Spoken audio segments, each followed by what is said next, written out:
Khadija is crying over the same issue. Her sad story started in 2000s when the principal of the University of Tripoli expelled her after having some misunderstandings. By this time, she was a first-year student of law. Disappointed and asking herself what to do next, she went to the hairdresser in one salon and recounted her unfortunate ordeal. One of the customers in the salon listened to her unfortunate experience but offered to link her to someone who could help her. It was Colonel Gaddafi.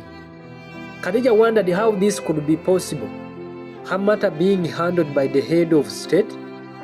The woman drove her straight to Bab-Al-Azizia, where she met a man called Saad al-Farah that instantly took her to blood test. The nurse told her to come back the next day.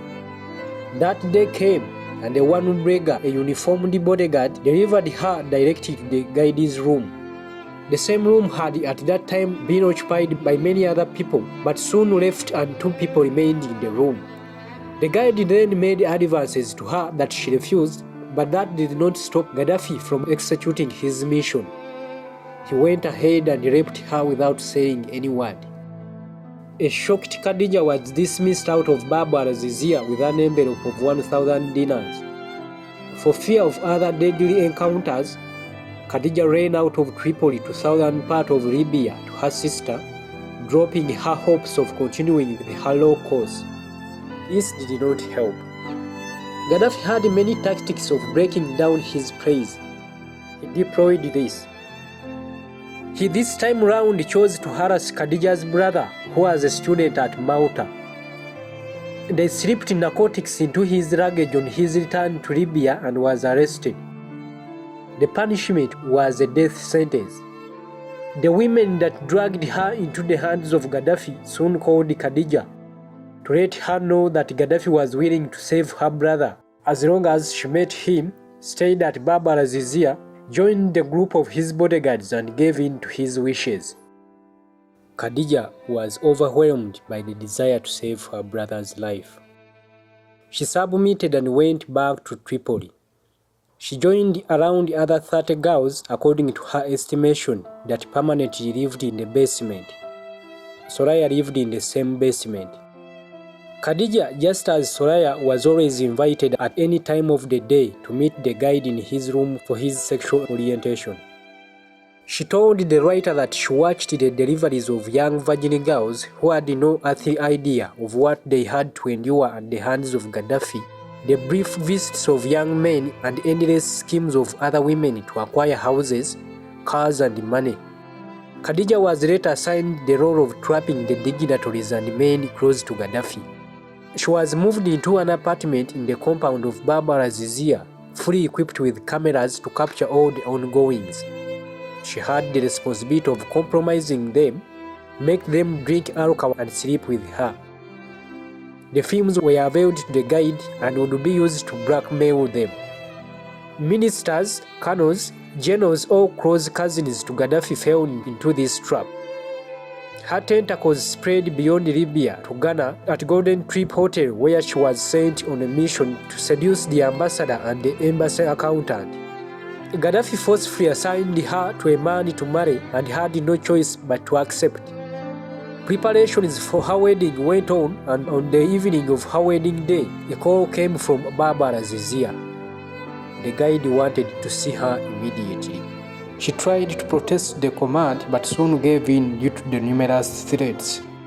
She went and met the guide who raped her when she had just reconstructed her hymen. That moment was ruined. That was the end of her marriage plans. She ended up escaping to Tunisia, where she stayed until the revolution came in Libya. Leila is also pointing fingers at Gaddafi over rape. Leila's story was not very different from the rest. It started with her friendly relations with the niece of a friend to Gaddafi that did a lot to see to it that Gaddafi assumes power in 1969. This connection drove her into the deadly revolutionary committee, from where his friend organized a meeting of members with Gaddafi. As usual, a car came for members and delivered them to Bab-Al-Azizia into a large reception room where they met Gaddafi. This is when the guide noticed her.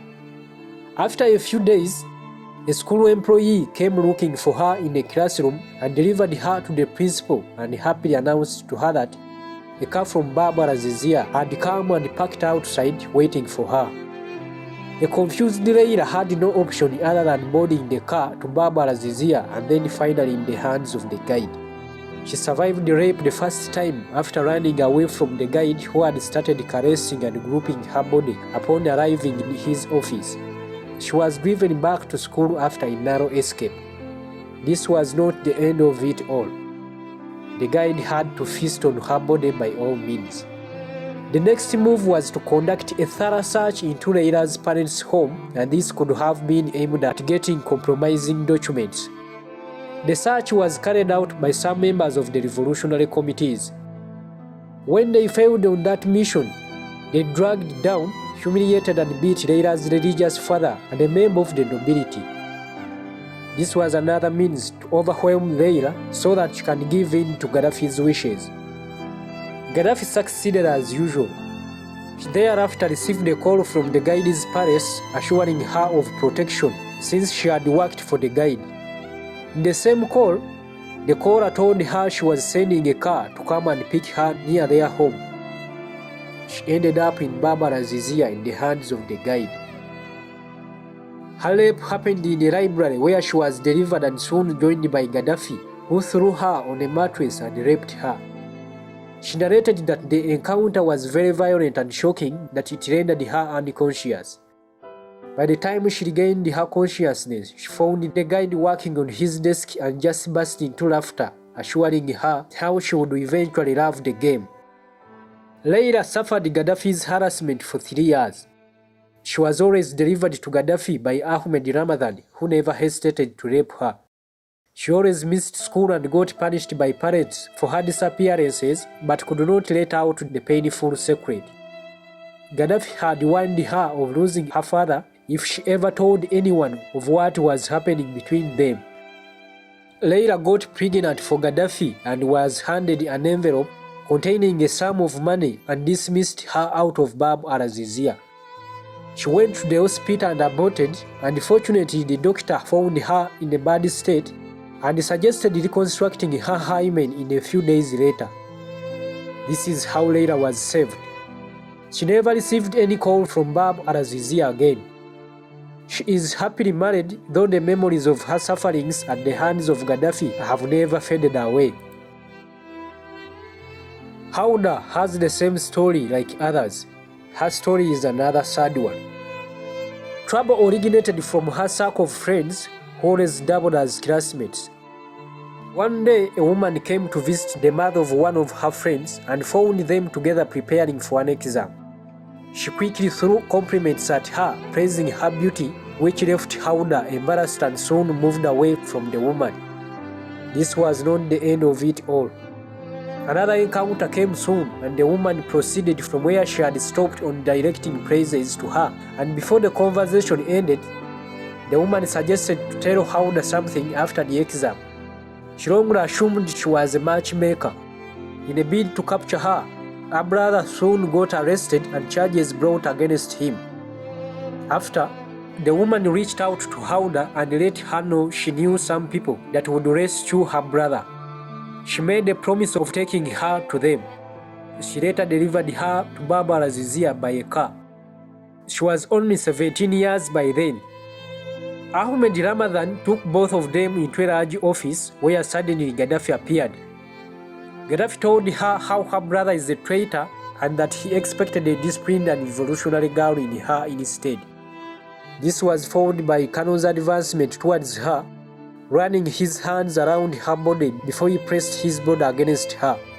Went on to kiss her neck, reaching out to her breasts before pulling out his penis, at which point the girl fainted. She bent on the floor near the woman that brought her. The woman kept on encouraging her to wake up and exploit the opportunity of spending some time with the master. Gaddafi made another attempt to touch her, but she screamed and fought back. Surprisingly, he turned to the woman who brought Hauda, wildly grabbing and penetrating her in front of Hauda. Hauda survived that day, but not forever. In a space of only 3 days, A car from protocol came for her and delivered her to Bab-Al-Azizia. Here, she was picked up by Ahmed Ramadan, known for delivering praise to Gaddafi's bedroom. As usual, she ended up in Kano's room, who undressed, threw her on a mattress and raped her.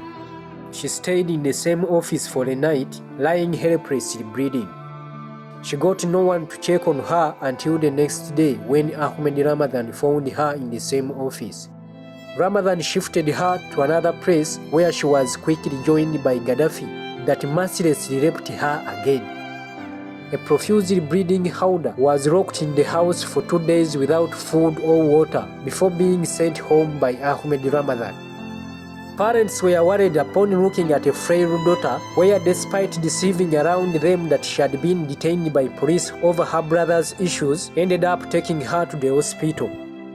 The doctor established that she had been raped, but Hauda asked him not to reveal this to her parents. The doctor insisted on reporting the case to police, citing Libyan laws that point at that. However, Hauda convinced him to drop his plans. Gaddafi continued to rape Hauda for years on invitation to his palace until when she decided to get married and completely refused going back to Bab-Al-Azizia. Given are the few victims of Gaddafi's rape schemes, the writer found out that some of the victims used to be abducted for 1 hour, 2 hours, a night, a week, a night, or years. They were made to submit to Gaddafi's sexual fantasies and violence, either by force or through blackmail. Targets included students, artists, journalists, models, daughters or wives of prominent or military men, and heads of state. Diplomats, military, bodyguards and employees of the Department of Protocol did the work of providing the Kano with young girls and women to consume on a daily basis. Girls as young as 13. Gaddafi needed girls every day. He could test them and discard at will. Some were enticed by promises of lavish gifts such as jewelry and money. Many of the victims of Gaddafi's rape fled Libya at the fall of Tripoli for fear of being targeted by rebels for their association with the dictator. They ran to countries such as Tunisia, Egypt, Beirut, and others. From her investigations, these women are selling their bodies to earn a living in exile. Others got married to Gaddafi's cousins and Ismail guards on his orders after having their hymens reconstructed abroad. Other women stayed single, facing another hard life, following Libya's laws that prohibit sex relationships outside marriage. Attempting to break laws regarding the above amounts to imprisonment upon conviction. They also face retaliation from men in their families for dishonoring them. Colonel Muammar Gaddafi's evil schemes robbed the multitudes of Libya's girls of their future. Many never had the chance to accomplish their education, lost their families and marriages. A number of them failed to get married for lack of hymens.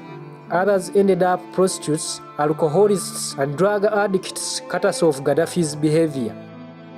Some Libyan daughters ended up losing their lives, others in prisons for their attempts to escape the Gaidi's wrath.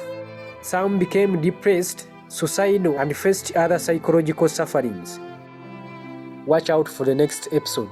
Do not forget to subscribe, share, like, and comment. Let's meet again. My name is Mutawe Dan Bosco. Thank you for listening to me.